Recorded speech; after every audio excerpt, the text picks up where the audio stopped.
మీ కళ్ళద్దాల్ని పక్కన పెట్టేయండి. ప్రతి కంటి సమస్యకి బెస్ట్ సొల్యూషన్ ఇస్తుంది అమెరికన్ లేజర్ ఐ హాస్పిటల్.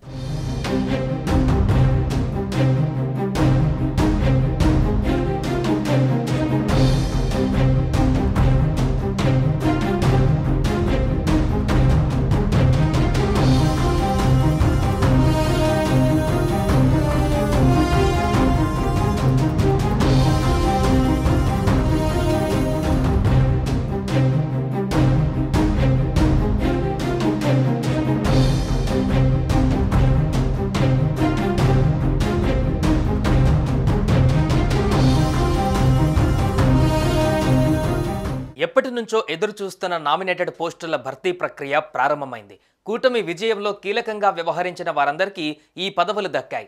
ఏపీలో పలు నామినేటెడ్ పోస్టులను రాష్ట్ర ప్రభుత్వం భర్తీ చేసింది. ఆర్టీసీ చైర్మన్గా కొనకళ్ళ నారాయణను నియమించింది. వక్ఫ్ బోర్డు చైర్మన్గా అబ్దుల్ హజీజ్, 20 సూత్రాల అమలు కమిటీ చైర్మన్గా లంకా దినకర్, షాప్ చైర్మన్గా రవి నాయుడును నియమించింది. వీరితో పాటు మరికొందరిని నామినేటెడ్ పోస్టులకు ఎంపిక చేసింది. వక్ఫ్ బోర్డు చైర్మన్గా అబ్దుల్ అజీజ్, షాప్ చైర్మన్గా Animini Ravi Naidu, AP housing board చైర్మన్గా బత్తుల తాతయ్య బాబు, ఏపీ ట్రైకార్ చైర్మన్గా బొరగం శ్రీనివాసులు, ఏపీ మ్యాట్రిమైన్ బోర్డుకు దామచర్ల సత్యను నియమించారు.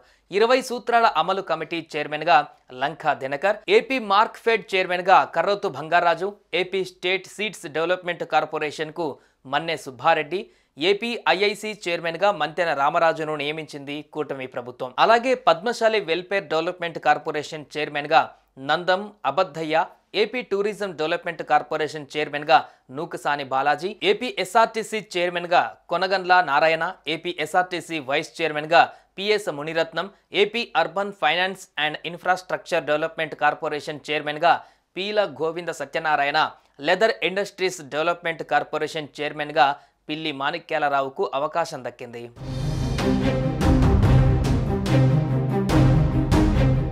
AP state consumer protection council చైర్మన్గా Peethala Sujatha, AP MSME DC చైర్మన్గా తమ్మిరెడ్డి శివశంకర్ను నియమించారు. ఇక AP state civil supply corporation చైర్మన్గా తోట మెహర్ సీతారామ సుధీర్కు అవకాశం దక్కింది.